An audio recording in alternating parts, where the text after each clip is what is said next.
I think we're living at an incredible, magical, and volatile moment in history.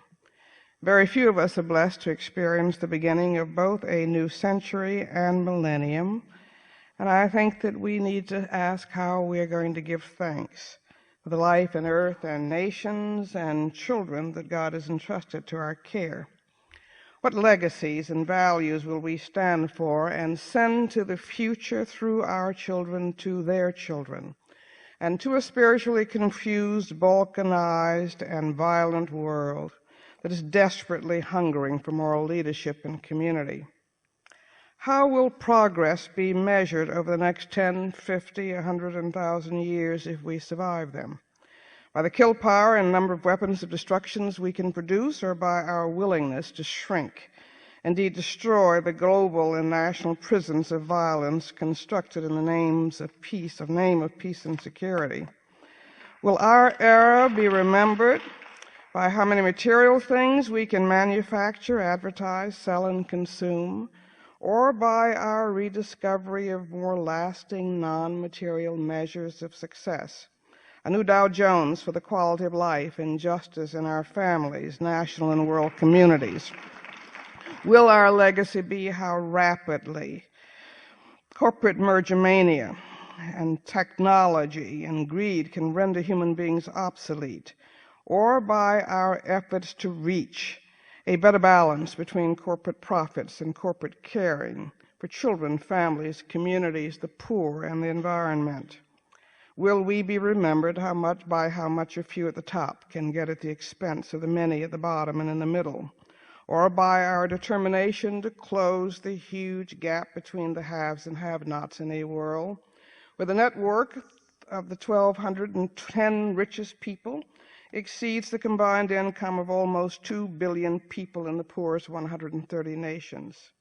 Something is awry in our own nation when the top 25 hedge fund managers made a combined total of over $22 billion in 2010, with the top earner making as much as $4.9 billion, or about $155 per second. The 400 highest paid taxpayers earned as much as the combined tax revenues of 22 states. It is time for us to have everybody pay their fair share for the future. Dietrich Bonhoeffer, I quote in almost every speech, the great German Protestant theologian, believed that he died opposing Hitler's Holocaust, as we know, but he believed, and I share that belief, that the test of the morality of a society is how it treats its children. The United States is failing Bonhoeffer's test every day by permitting a child to drop out of school every 9 seconds of the school day, child to be abused and neglected every 42 seconds, to be born into poverty in our still very rich nation every 34 seconds, to be born without health insurance every 42 seconds, and to be killed by guns every 3 hours. We have lost, since we began to document gun violence in children in 1979, over 110,000 children to gunfire in America, more than all the U.S. battle casualties since World War II, and I don't know where our anti-war movement is to protect children against gun violence in America. A majority of all of our children in all racial and income groups cannot read or compute at grade level in 4th, 8th, or 12th grade, and among our Black and Hispanic children, the figure is 80% and plus in 4th, 8th, and 12th grade if they have not already dropped out in 12th grade. What is a child going to do if they don't have an education? They can't read and compute competently in this globalized world. We're sentencing millions of our children to economic and social death. We've got a cradle-to-prison pipeline, which wakes me up at 3 o'clock every morning, thinking about how do we get here, that puts 1 in 3 Black boys 10 years old today, 1 in 6 Latino boys 10 years old today at risk of imprisonment, and we have got to wake up and see and break up this cradle-to-prison pipeline, which is the new American apartheid. Incarceration is becoming the new segregation, and we've got to replace that pipeline to prison with a pipeline to college so that children can have hope. And our next generations, rather than moving backwards as they are, will be able to move forward and build a strong America in the future. Now, these facts are not acts of God. They are our choices as human beings, as American citizens. We can and we must change them. And I think it's going to require asking very fundamental questions and examining who we are and what we value. What kind of people do we Americans seek to be in the 21st century? What kind of people do we want our children to be? What kind of choices and sacrifices are we prepared to make to realize a more just, compassionate, and less violent society and world, one safe and fit for every child? 1,000 years ago, the United States was not even a dream.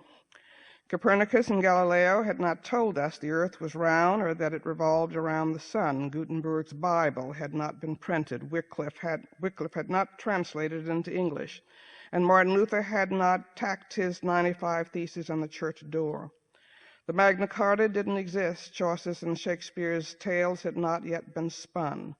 And the miraculous music of Bach and Beethoven and Mozart and the Negro slaves and the blues and jazz in America had not been created to inspire and soothe our spirits. Many European serfs struggled in bondage while many African and Asian empires flourished in independence. Native Americans peopled America's soil free of slavery's blight.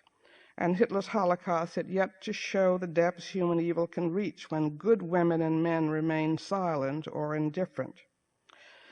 A decade, 10, 50, 100, 1,000 years from now, will civilization and humankind remain? Will America's dream be alive, be remembered, and be worth remembering? Will the United States be a blip or a beacon in history? Can our founding principle that all men are created equal and are endowed by their Creator with certain inalienable rights withstand the test of time, the tempest of politics and greed, and become deed and not just creed for every man, woman, and child? Is America's dream big enough and viable enough for every second child who is female, every fifth child who is Latina, every fifth child who is poor, every sixth child who is black, and every seventh child who is mentally or physically challenged? And is our dream big enough to share with the 2.5 billion people worldwide who continue to live in poverty? I think this moment is another inflection moment in history where a churning new world order is struggling to be born, that is affecting every human being on earth. Changing rules of doing global business are creating important new questions, challenges, and opportunities. Who will gain and who will be left behind? Will the chances of the poor, women, and children at home and around the world be enhanced or exploited? Will powerful corporate interests eviscerate or respect democratic nation-state decision-making processes? Will multinational conglomerates be accountable to or run roughshod over governments, communities, and citizens here at home and abroad in pursuit of quicker and bigger profits? Will the changing nature of work and the demands of the global economy strengthen or weaken already frayed family and community bonds and job security? Will cultural homogenization and corporate branding contribute to or detract from the rich diversity of our nation's and world's people? How can we close the spiraling divides between the rich and the poor? And how can our warring ways be curbed and transformed in a world teetering on the brink of nuclear suicide so that our children can feel safe and hopeful again and trust adults to protect them and their futures? I was struck by a statement of a young girl in Stamford, Connecticut after 9/11. She wrote, "It occurs to me that I might never grow up, and I don't think I'm going to ever trust the sky again." Now, if I could be granted only one wish and pass only one universal law, I would dismantle the arsenals of nuclear and conventional weapons of death in the world, produce no more, and invest the trillions of saved resources in tools of life for the poor, hungry, homeless, sick, and uneducated children and people on God's earth. And I am happy to see that our nation, and with the help of people like Secretary Shultz and Max Kampelman and others, trying to work towards a nuclear-free world, and we must support that. We've got to begin to change course. I look at our defense budget. In fiscal year 2011, it's not just nuclear arsenals, but it's the other. Our Defense Department is scheduled to spend $660 billion. That's $55 billion a month 12.7 billion a week, 1.8 billion a day, 75.3 million an hour, 26 million a minute, and $20,900 a second. Just 1 second of defense spending is about the same as the annual average salary of a child care worker. I think I'd rather see us invest some of that money and have a more balance between our internal security needs and our external security needs. I just think that I heard Barney Frank last night, who said he thought that we could find a way of reinvesting $200 billion of our defense budget each year without jeopardizing our national security from the outside. And I happen to feel that the greatest threat to our national security comes from inside, and our failure to invest in our own people and our own children. And I hope, again, we can have a robust debate about who we are and what is real national security and what do we value. I've often quoted Dwight Eisenhower, who said a long time ago that every gun that is made, every warship launched, every rocket fired signifies in the final sense a theft from those who hunger and are not fed, those who are cold and are not clothed. And if we could begin to give hope and food and job and some kind of security to the children and people of the world, it's going to do us many more goods, much more good than all of these weapons of death. And I think it is very important that, again, we begin to have a more robust demand about what real defense is and what real security is. The United States has exerted and continues to wield disproportionate global influence as the sole remaining superpower.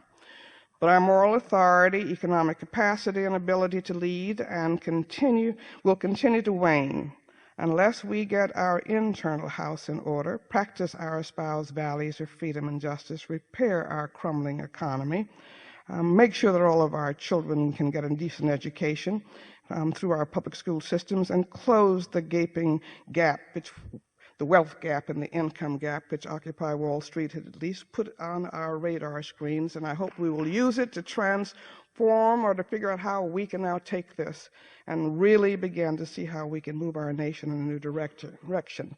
I think that this is an opportunity that we don't want to lose, and we must begin to prepare our children and country to compete in the years ahead. Now, what do we as citizens do to help our nation regain or maintain its moral authenticity and leadership? I think the most important thing is we've got to be vigilant and continue to remind ourselves that democracy is not a spectator sport.